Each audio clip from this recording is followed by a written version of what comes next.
Assalamualaikum warahmatullahi wabarakatuh.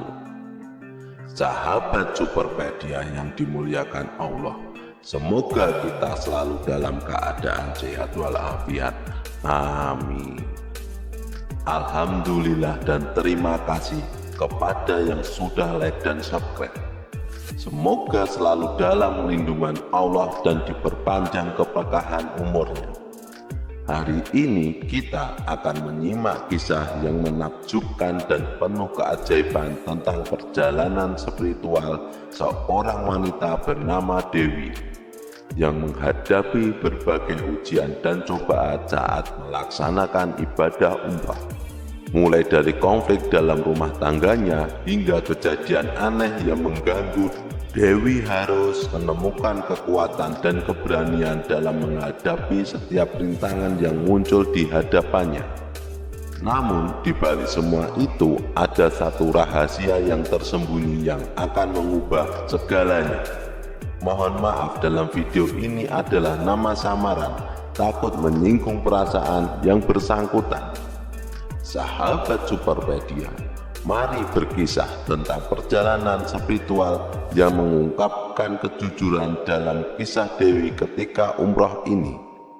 Sebelum menyimak kisahnya, sempatkanlah menulis sholawat kepada Nabi Muhammad SAW di dalam komentar sebagai tanda penghormatan kita kepada beliau.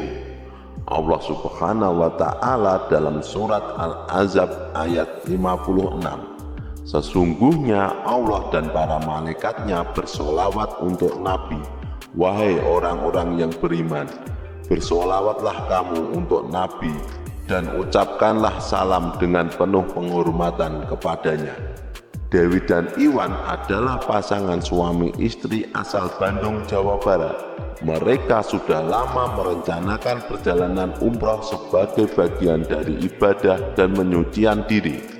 Namun sebulan sebelum keberangkatannya, Dewi memohon izin kepada suaminya untuk menambahkan tujuan perjalanannya setelah umroh. Dia ingin mampir ke Mesir untuk menemui teman sekolahnya. Permintaan ini menimbulkan ketegangan di antara mereka. Mas, aku ingin bicara, kata Dewi suara pelan suatu malam. Ada apa, Dek?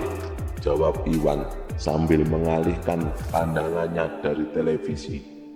Aku ingin mampir ke Mesir setelah umroh. Ada teman sekolahku yang tinggal di sana dan aku sudah lama ingin bertemu dengannya, ungkap Dewi dengan hati-hati.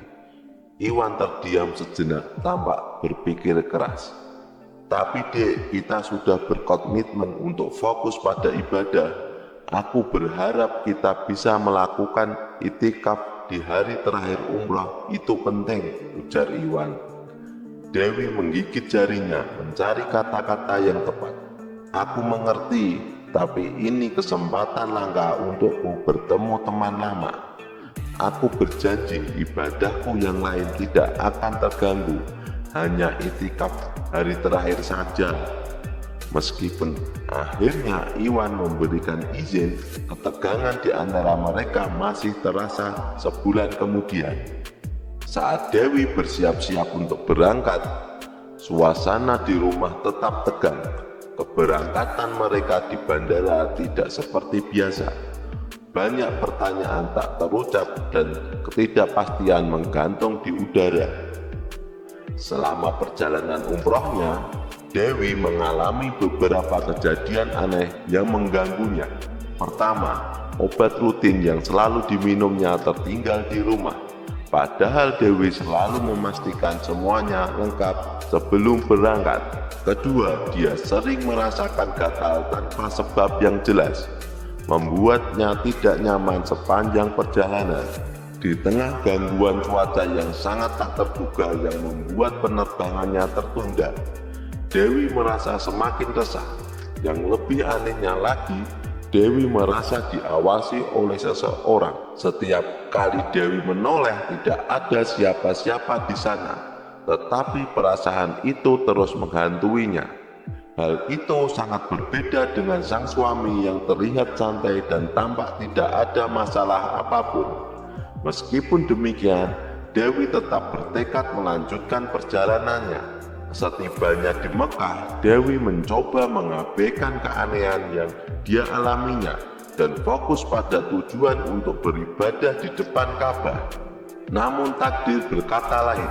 Selama perjalanan menuju Baitullah, Dewi merasakan hal yang aneh dan misterius yang tidak bisa dijelaskan dengan logika. Tubuhnya lemas, langkahnya terasa berat dan pikirannya berputar-putar. "Apa yang terjadi padaku?" bisiknya pada diri sendiri sambil berusaha tetap tegak. Setiap langkah menuju Ka'bah terasa seperti tantangan berat. Namun Dewi tidak menyerah. Dia memohon kekuatan dari Allah Subhanahu wa Ta'ala dalam setiap doa yang dipanjatkannya. "Ya Allah, kuatkanlah aku," ucap Dewi dengan penuh harap. Saat dia bersiap untuk melakukan tawaf, kepalanya berat dan badannya terasa berat seperti menggendong sesuatu. Setelah itu tiba-tiba Dewi pingsan, tergeletak tak berdaya di dekat Masjidil Haram. Iwan, suaminya, bengong, tidak mengerti apa yang harus dilakukan untuk menolong istrinya yang tiba-tiba ambruk. Dia merasa kehilangan arah, takut dan gelisah. Segera Dewi diberikan pertolongan pertama oleh para jamaah di sekitarnya. Mereka berusaha memberikan bantuan dengan cara-cara tradisional, diolesi minyak angin, dikerokin, dan dibacakan doa-doa khusus untuk kesembuhan. Jamaah lain ikut membantu memijat jari dan kakinya yang diselimuti sajadah agar cepat sadar. Puluhan ayat ruqyah dari Al-Quran dibacakan jamaah, termasuk 2 surah ruqyah untuk kesembuhan yang pernah dibacakan malaikat Jibril untuk Nabi yang sakit. Juga ditiupkan di sekujur badannya yang berkeringat dingin. Namun hal itu juga tak membuahkan hasil. Akhirnya petugas kesehatan masjid membawanya dengan kursi roda. "Cepat-cepat," teriak suaminya sambil memohon pada petugas. "Ya, ya," jawab petugas dengan sigap membuka jalan dari kerumunan banyak orang dan mengarahkan kursi roda dengan gesit menuju fasilitas medis terdekat.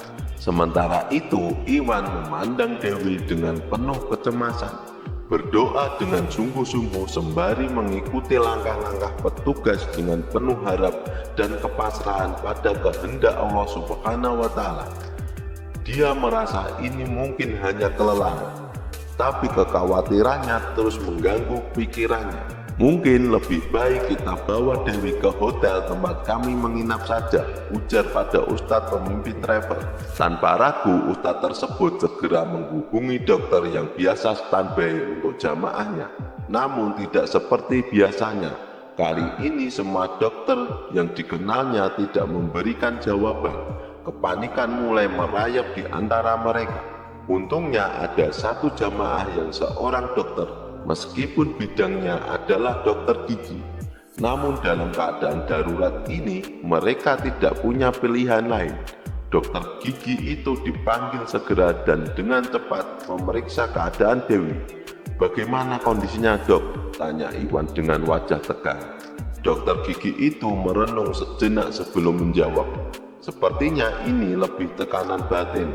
Ada sesuatu yang disembunyikan di balik ini." Iwan menelan ludah, mencoba menangkap arti dari kata-kata dokter itu. Namun sebelum dia bisa bertanya lebih lanjut, dokter tersebut menyarankan untuk memberikan air hangat kepada Dewi. Alhamdulillah, Iwan bersyukur saat melihat Dewi mulai agak tenang setelah diberikan air hangat.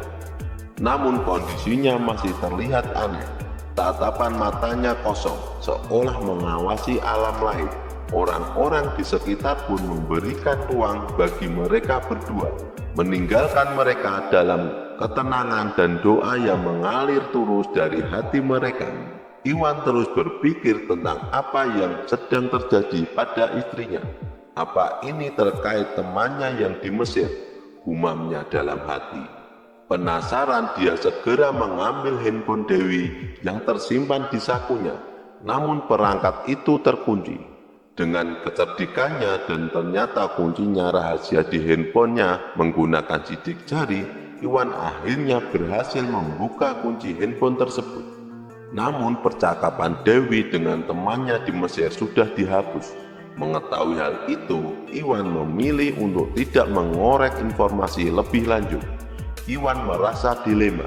Di satu sisi dia ingin tahu apa yang sebenarnya terjadi. Namun di sisi lain dia memilih untuk menghargai privasi sang istri. Dia tahu bahwa kepercayaan dan penghormatan dalam pernikahan adalah hal yang sangat penting. Tiba-tiba Dewi berteriak seperti kesurupan. Suaranya memekik, meminta kopi hitam pahit. "Aku mau kopi hitam pahit," teriak Dewi dengan mata melotot. Iwan terkejut dalam hatinya. Dia cepat berpikir, ini jin Arab atau jin Indonesia. Tak ingin berlama-lama dalam kebingungan, dia segera membawakan kopi pahit untuk Dewi. Dalam beberapa menit setelah minum kopi tersebut, Dewi tampak sadar dari kesurupannya. "Ada apa Dewi? Apa yang terjadi padamu?" tanya Iwan. Dengan penuh kasih sayang mencoba menenangkan istrinya. Dewi hanya bisa menangis, air matanya mengalir deras. Iwan memeluk erat, berusaha memberikan ketenangan yang dibutuhkan istrinya. "Tidak apa-apa, aku di sini, semuanya akan baik-baik saja," bisik Iwan lembut di telinga Dewi. Dalam pelukan Iwan, Dewi merasa sedikit tenang, meskipun hatinya masih diliputi ketakutan dan kebingungan. Setelah mendapatkan kesembuhan dan merasa telah mendapat ketenangan spiritual, Dewi merasa perlu untuk mengungkapkan sesuatu yang telah dia sembunyikan selama ini. Namun dia ingin memastikan bahwa ia benar-benar telah sembuh. Malam harinya, di hadapan Ka'bah yang suci, Dewi merasa sangat khusyuk. Dia membersihkan hatinya dengan taubat yang tulus, dan tangan suaminya Iwan selalu digenggam erat olehnya. Namun sudah tidak terjadi lagi kejadian aneh pada dirinya. Akhirnya Dewi pun membuka suara. Dia membatalkan niatnya untuk menemui temannya di Mesir.